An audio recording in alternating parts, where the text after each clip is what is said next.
If God's not real, then what's the downside of believing? But if he is, then what is the risk of ignoring him? So I got this question on my Instagram, and I was honestly very honored to receive this question. And we thought we'd make an episode about it, of why we believe in God from a spiritual perspective, from a logical perspective, and ultimately, like, what is the downside? Like, is there a downside to trusting a higher being and having faith? Let's dive in. Welcome to the Good Seed Podcast. I'm Allie. And I'm Rachel. Let's go ahead and start with like the definition of faith. How would you define faith? I think faith is the choice and willingness of exactly that, like giving a power to a superior being without seeing it. Yeah. I think that would be my definition of faith. Yeah, I agree. Like you're believing in something unseen. Yeah. Which, it's the same thing as fear, right? Yeah. It's the same perspective. So that's why I'm saying, like, you have a choice. Mm-hmm. It's the same thing as fear. Like, you're believing something. You're waiting on something, it might never come. Mm-hmm. Mm-hmm. It Yeah, just depends. Like, do you want to choose faith or do you want to choose fear? Mm-hmm. You're still betting on risk. So true. So it's like, would you want to bet on the risk of having faith and believing that everything that happens to you is for the better? Or do you want to bet on the risk of fear, which is the uncertainty of the future Mm-hmm. and everything going to crap? Mm-hmm. It's the same concept behind it. It's just a different outcome. Yeah, both are not necessarily real to be provide meaning to them. Mm-hmm. Like you have to give something power for it to become real. Does that make sense? Yeah, that's what you focus on. Yeah. Yeah. So faith, I feel like, it doesn't even have to pertain to religion explicitly. Mm-hmm. You can have faith in anything, in yourself. You can have faith in, some people believe in the universe as their higher being. Us, we believe in God or Jesus Christ or however you want to say that, since we are Christians. But I think just in general, faith is just a broad term of like believing in something unseen. Yeah. And for me, I feel like, even take religion aside, take God aside, I feel like just having faith in anything of a higher power provides so much meaning to your life. Would you agree? I think for me, it's the fact that having faith gave me the opportunity of having weight lifted off my shoulders. And so, me being the hyper independent person that I am, I found that to be a big relief.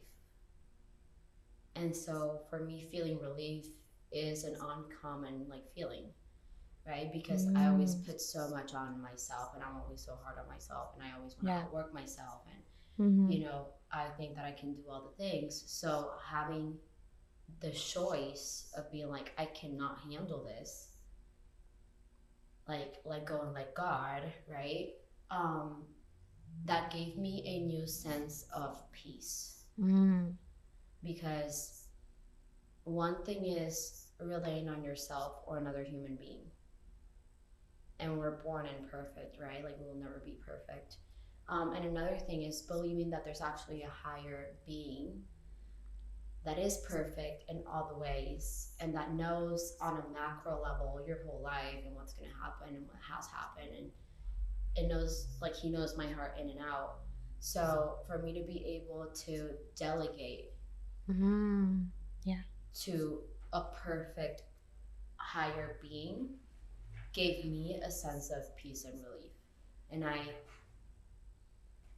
And I never want to feel like I don't have the choice of being able to delegate to the Lord, and that's what He's here for. Like, it's like, if you think you can figure it out by yourself, honey, like, go right ahead, right? But if you're humble enough to be able to trust me and what I can do with your life, then hand it over. Yeah. And so for me, that was a huge relief. And for you, that didn't come until a bit later in your life, right? Like, that was just a few years ago. Yeah, like, yep, about like 5 years ago, I think, when I really started. And I think that what happens a lot too is that when you actually, well, your life is what you focus on, right? So when you actually start believing that there is a higher being, and you start seeing the Lord manifest in your life, not to get woo or spiritual about it, because I think that I have common sense to my brain functions differently in that aspect. Like, I'm not going to be all spiritual, because I think, again, there's a fine line to that too. But when you see the Lord really manifesting, and I think that the best metric system for that is checking your own heart, like checking yourself again and again and again, because I'm not the person that I was like maybe like 10 years ago. I think that not only does it transcend into you changing as a person, but it's a domino effect. It'll transcend into your life as well. So when I started to see the Lord manifest for me, that I come from literally before I got to the first Christian church, like, I was in private school for Catholicism. And by the way, not to bash on any other religion out there, like, I don't really mind or care, or I don't want to offend anyone either, but it just about my upbringings was Catholic background.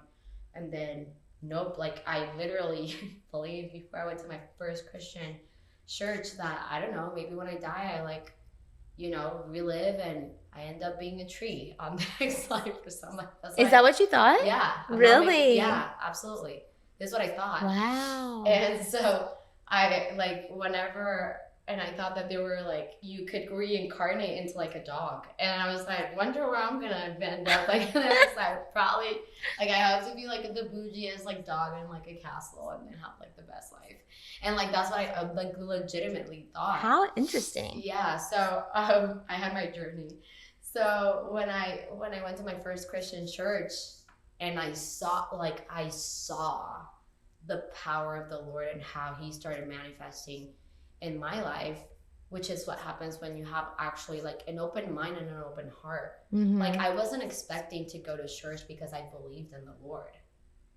I was just invited to church, and I've always sort of had this like open mind of like, hey, I'll try anything once. Sure.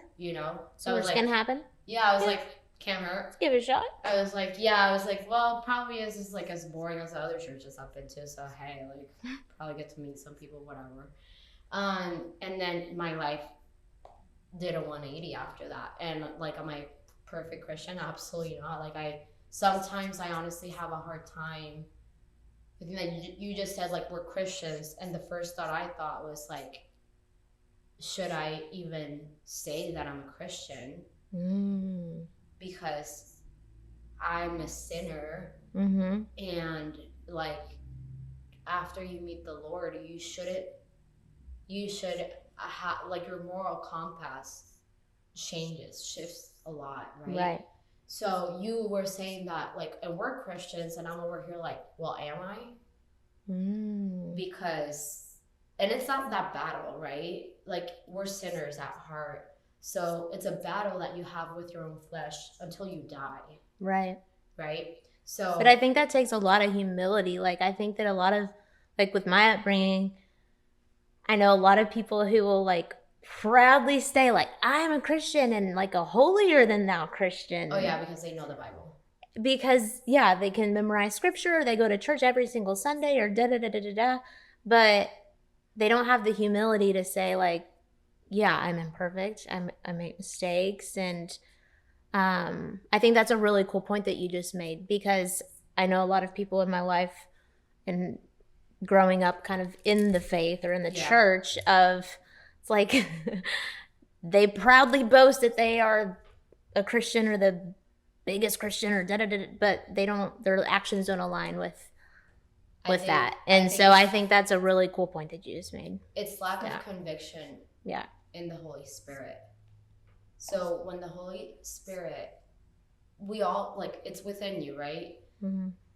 And I think that when you get to a point of not being humble enough to step back and be self-aware, like, that's a lack of conviction in the Holy Spirit. Because you think that you're this higher being. So, like, are you on par with the Lord? Like, who are you, Jesus on earth? Like, I think the only human that could call himself an actual Christian is honestly Jesus.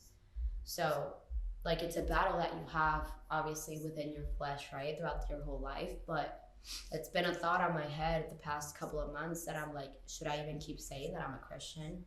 Because I'm such a sinner. And there's a lot of responsibility that I feel that word carries. So at this point, I would just say, I believe in the Lord and in Jesus Christ. And I pray he has enough grace to let me into his kingdom at one given point. But I can only wish and pray for that, right? You're not doing anything to get into heaven. Like, people think that you're a Christian, and because you're a Christian, and because you you take a dive on holy water and you repent, then you automatically get this golden ticket to heaven. But nothing you can do on earth will get you into heaven. You're only able to get into heaven because of the Lord's grace. That's true. Yeah. You could be a murderer, and the Lord could have enough grace for you to end up in heaven. It's not because you did something. Yeah. It's because his grace is infinite. So I think that's another thing that Christians, what I see, and not only Christians, like different religions too, but talking about Christianity, I think that it's a thing that it's very, I would say, arrogant to think that just because I say I'm a Christian and I go to church every Sunday and I know the Bible from front to end, I'm automatically admitted to heaven. And if you're a sinner, you don't get to go to heaven. Yeah. Like, you're down there.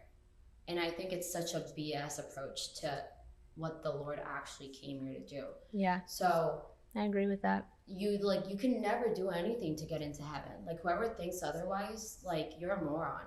You don't really know what grace means. The only thing that gets you into heaven is grace. So I think, like, going back to that, it's been a thought in my head for the past couple of months that I'm like, who am I to call myself a Christian? Like, the only human that I believe should call himself a Christian is honestly Jesus, right? But you don't think, though, that it's like part of your identity? Like, if you call yourself I think it's just another word. I think that it's so Christians always say, like, it's not a religion, right? Like, it's not a religion. It's Christianity. It's not a religion. It's an intimate relationship with the Lord Jesus I think Christ. it's your perspective. Maybe. Yeah. And then I just feel like to be a Christian means that after you meet the Lord, that conviction has to tenfold over you. Like, sinning should feel 10 times worse because you already met the Lord. So it's a whole nother thing. I feel like it boils back down to your identity.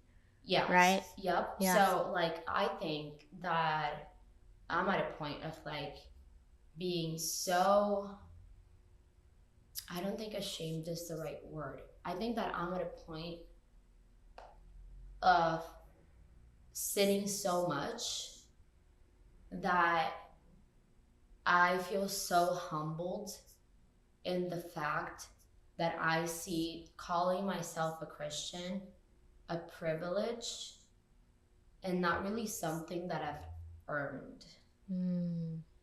So yes, it might be part of my identity, of lack of identity, I guess, in the fact. But at the same time, I just feel like I should do better. And probably I'll never be good enough to call myself an actual Christian. Not saying that I'm not. I'm just saying, like, these are the thoughts that have been like roaming around my head recently, like the past few months. And I'm like, who am I to give myself that title? Mm-hmm. Like, I am no one. And so I think it's a thing that comes with this Christian arrogance. And when you've been a Christian for a long time, you feel entitled. Yeah. And I would say that that's probably a lot of people's experience of Christianity, is that they've interacted with arrogant Christians, and now they're turned off from Christianity. They're like, ugh, God. Like, and they're like, these people only judge you. And they're only judgment. Yep. And I would feel it too. Mm-hmm. Like, I remember I went to church one day. It was a Sunday. I went with the kids, and we were in Disney prior to church. So we were literally like in shorts. Mm-hmm. And this was like a huge, like humongous, like very pretty Christian church a couple of years ago. And I could literally feel people's eyes stuck to my back. That's terrible. Like, it was so horrible. icky. Like, it was really bad. And I was like, this is exactly why, like, I need to go to a small setting, humble ass church that, you know, everyone goes however they want to dress, and no one really, that's my feel good about Christian churches. And honestly, like, not to bash on this, but it's a trend, you know, like, I think that I've heard it so much from different people, but I've also experienced it myself, not coming from a Christian world, right? So what's a trend? The judgmental? Yeah. Like, I think it's about like your attire, like you have to present yourself in this way. And hey, I get it at a certain point, but like, if I'm trying to get to church because I'm just trying and I'm seeking and I'm hungry for the Lord, who are you to make me feel uncomfortable? Yeah. No, I think that's a really good point. The entitlement comes in. Yeah. Like, who are you to look at me like up and down like I don't belong here? Like, this is the Lord's home. Someone else asked me a question on social media, and they were like, what would you speak to about being hurt by the church? And I think that's exactly what you're talking about, is like that judgmentalness. And it's happened to me too, like growing up in, you know, this kind of holier than thou sort of situation. And yeah, it's exactly what but even at a young age, I realized that. And I was like, why do people feel uncomfortable here? Like, this is not what this is intended to be. And when I was talking to this person who reached out about being hurt by the church, it's like, I think that you have to recognize that people are people and people are imperfect, right? And so something my dad always said, where there's people, there's problems. That was very profound. Curtis Ray Droege, very profound. And I think that whenever you humanize it a bit, maybe give people some grace. And I think that whenever you go to look for a church or a community, and I've been to, I couldn't tell you how many churches, right? And I think it's kind of almost like dating a little bit, of like finding the right fit. Like, it has to be the right fit. And so if someone has had the sort of experience that you've had, and I've had too, and I'm sure a lot of people listening have, my challenge would be, that's not representative of everyone and of every Christian or people who I like go to church, or if they don't feel comfortable calling themselves a Christian. It's just like dating. And you got burnt once. Are you gonna die alone? Exactly. Because you got burnt once. Right? Exactly. So I think it's the same thing, and it's unfortunate because so many people have had this shared experience. So it's very unfortunate, and that's how I think Christianity gets a bad reputation. But and we lose people too. And people get very turned off. They don't feel welcome. They feel judged. And I think that that's really unfortunate and sad. But I would challenge those people to try again. Just like you said, just get back out there and try again. And you will, whenever you find a group of collective people who like genuinely all they care about is like loving people and having a relationship with Christ, like they forget about all the formalities of it. Like that is truly whenever personally I have grown the most in my faith, and I've recognized how, like, the benefits, right? Like how freeing it can be to have faith. Like you said, Yeah. it's a very freeing feeling and gives you a lot of peace. Yeah. And you allow it to, like, you right. have to have an open mind and open heart. So if we're kind of speaking back to a listener who's still trying to find like a logical reason to believe, I think that for me, if you just kind of zoom out on what structure that, let's just talk about the Bible for now, like what structure that the Bible provides, I feel like it is truly, so the most perfect man who's ever walked the face of the earth wrote a book about basically how to live the perfect life, right? So if you follow the things and the principles and the teachings and the steps that he gives you in this book, you're going to live a pretty fulfilled life. Yeah. Right? Because he walks you through everything. He walks you through life. He walks you through finances, how to find a spouse, how to parent, how, like, what work should mean in your life, how to love people, like just about any topic you could think of. Yeah. He's literally written a book about it. Yeah. And there's parables of, like, where it's not just the philosophy, but it's real life. He's on this earth and he's taking action. So you learn from his actions. Yeah. So it's even if you zoom out and you kind of take the woo-woo, like, religion side of it out of it, I think from a very logical perspective, if you followed that guide, and in addition, it provides structure to a society, social structure. The 10 Commandments are: don't lie, don't steal, don't cheat, don't commit adultery, don't be envious of others. Like, these are all very practical social norms and have now been turned into laws modern day, right?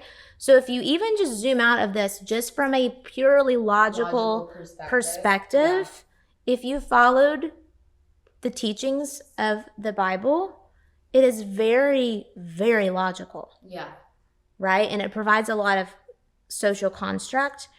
And I think for me, it provides a lot of, to your point, peace, right? Like, whenever you can kind of, I like the word that you said, delegate. When you can delegate a part of, you don't have to have it all figured out because he does. No, it's like a partnership. Like, my view from it is like, I don't know, it's because my brain is so used to this, but it's like from a business perspective, right? Like, I'm running this, like, business, which is my life, with the perfect partner. Yeah. Which is the Lord, right?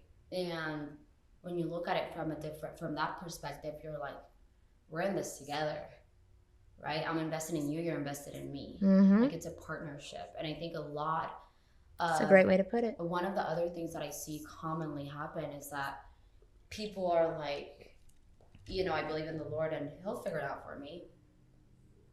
And, like, the Lord doesn't need my help. Yeah. And, like, does he? Probably not. Kind of created everything without you, right? But at the same time, he wants a partnership. Right.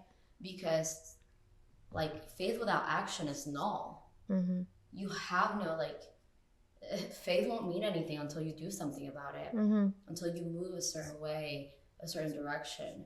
But yeah, I think that from a logical perspective, if we take all the woo-woo things out of it, it's like, what's the alternative, right? So let's say that the Lord doesn't exist and you live your life YOLOing and you're like me and you're like, I'm going to reincarnate into an oak tree and, like, I'm pretty cool about it and cool. And then you die and you figure out that, hey, he exists and now you're in hell for eternity. Or let's say that you do believe that the Lord exists and you do live life accordingly, whatever that means, or a higher being, higher power, and you actually have a certain type of direction in life. You have a certain type of roadmap that unfolds as you go, but you have intention behind it. And then you die and he doesn't exist. You live the fulfilled life with purpose. Exactly. Like, that is the worst case scenario. Yep. So it's like, pick your poison, I guess. Yeah. Like, yeah, both are hard. Yeah. Right? So pick your poison. Like, you could live logically, right? Which, like, you could go either way, but at the end of the tunnel, what's the most responsible way to bet on risk? Because you might be sitting down both ways waiting for something that will never come. So, like, what's your better bet? You're still betting. Mm-hmm. Yeah, but what's the downside? I mean, at the end of the day, worst case scenario, you've lived a life that has a whole lot more meaning, a whole lot more purpose, a whole lot more peace. It brings me so much peace as a person who has made a lot of mistakes and has learned a lot of things the hard way. Mm-hmm. Yeah. If you're going to be dumb, you got to be tough, right? Yeah. Like, I've learned a lot of things the hard way. But it brings me so much peace to know that even I am not powerful enough to screw up God's plan for my life. Yeah. And gosh, if I didn't have that faith to fall back on, I'd be beating myself up every day. Yeah. I would be living in the past. I would Yeah. be thinking, oh man, I should have done this different and this different and this different. And that would be a miserable existence. I'd just be living in the past and full of regret. Yeah. And just living with that piece of, he's got this. Takes the weight off your shoulders. Like you said, it's like a partnership. And what is the downside? I mean, I really can't find one. I can't find one. Like, well, Yeah. people would say something like, oh, well, like, that sounds like a very boring life to live. And I'm like, trust me, honey, my life ain't, My life ain't boring. everything but boring, Yeah. right? But it's like, at the same time, like, a downside to it, like, you'll probably live a more fulfilled life. Mm-hmm. You'll find purpose. You'll impact more people, which will eventually get you to having a meaningful life. Mm-hmm. And, like, I love this quote that says, like, something like, God already factored in your stupidity when he gave you a purpose. Like, there's no way that you can be so stupid that will sway you off of your purpose. Exactly. Like, he already knows your level of stupidity. Mm-hmm. So, yeah, I think that that's a really, really, like, also good way to look at it, I guess, because I think that one of the biggest things that, and one of the most used words in the Bible is fear. Yeah, it's thou shalt not fear is mentioned 365 times in the Bible. One time for every day of the year. Yeah. And it's because that's the only way, that's the first way that the devil, negative side of whatever it is that you believe in, gets in your head, and mindset is everything.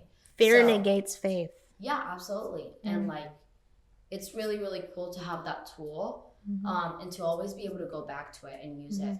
Because where there's faith and gratitude, there's no fear in place. So yeah, I don't see downsides of it. I think that if anyone's out there being like, well, why should I even give this a try? It's like, try it once. What's the worst that can happen? What's the worst that can happen? You lose like a 45-ish minute spiel going to, like, let's call it a church. You don't even have to go to church. Like, there's like live people that are preaching online. You know, I would say treat it like dating. Absolutely.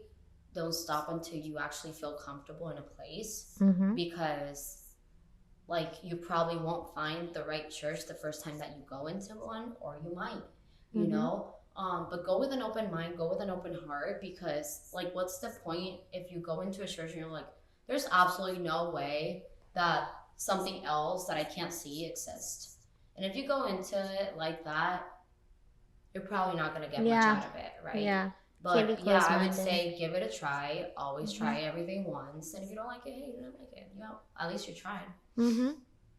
Yeah. I feel like if you're just dipping the toes in the water of faith, you know, you don't even have to start with going to a church. You could just, to your point, watch a sermon on YouTube, and we could link a few of our favorite people that we listen to in, like, the show notes. Have a devotional, maybe grab coffee or something with someone in your life who is a believer, and just have a conversation. But I think, just to your point, having an open mind, and then just being able to just release is the word that's coming to mind. Like, I feel like you would be able to release a lot of fears about this future and about the uncertain future, just release it. When people say let go and let God, like, that has meaning behind it, right? So yeah, I think that would be a good challenge to someone who's just dipping their toe in the water. And I think that if you are listening and you are a believer, the best thing, in my opinion, you can do is just love people well. Don't be one of those crazy Christians who's a holier than thou and who's beating the Bible and judging people. Like, that's the absolute worst thing that you could possibly do. I think just loving people well, and that's the number one commandment that he gives to us. Jesus literally, like, the Pharisees, like, that's what they did. And those are literally the people that Jesus said, you are the devil's son. Like, people preach about Jesus being this happy-go-lucky guy, and he was just blunt and transparent. Yeah. He had a lot of conviction, right? It's very direct. Very direct. Very direct. And I think that one thing that would be really good for now Christians that are listening, that are probably a little bit pissed off at this point, by the way, like, have a self-check.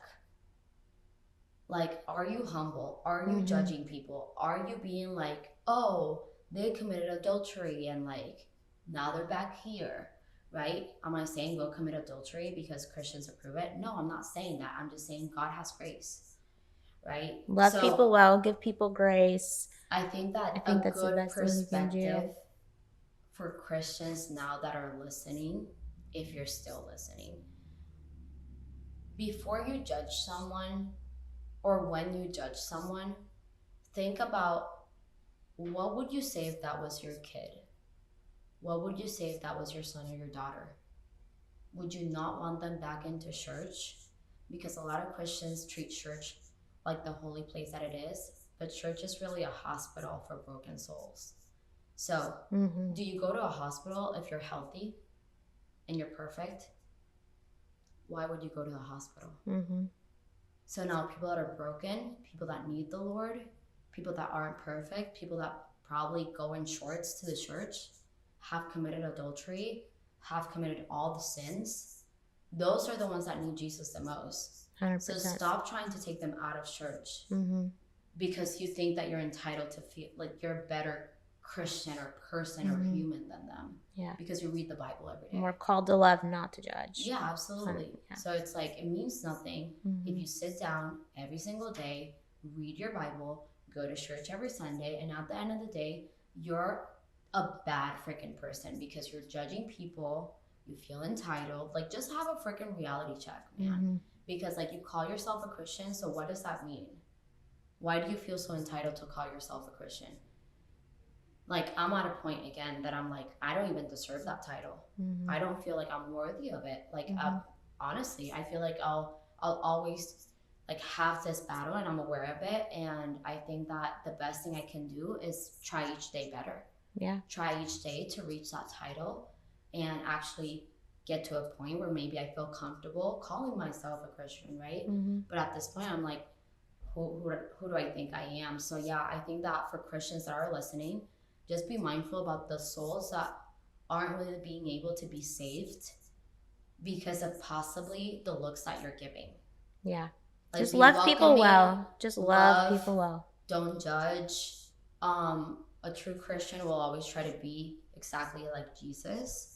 And that's an impossible thing or target to have. So just try every day to get closer to it, right? And Jesus loved everyone. Yeah. Like, when you see the people that surrounded him, they were screwed up people, man. They were screwed up people.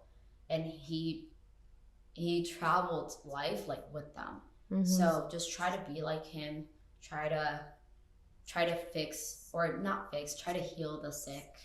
Because people that are broken, that need church, that need God, that need that fire, like, you're the person that they're probably looking up to. You're the person that they're just probably be the needing. Light. Yeah. Be welcoming. Absolutely. So from two different perspectives, like, if you don't have a clue of what life means and if it's real, if it's not, hey, give it a shot. And if you think you know all the freaking things and you think that you're this perfect Christian soul, like, probably not.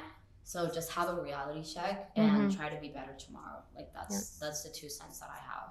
Yeah, love it. Yeah. You want to wrap this one up? Yeah, I think we're done. Okay. Well, if you're still listening, thank you for hanging in there for this conversation. Be sure to hit that subscribe button and follow along with us on social media at The Good Seed Media. And stay tuned for all the updates and more information.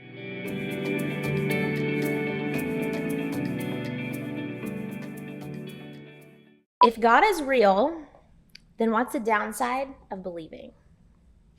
But if he's not, no, I got that backwards. I was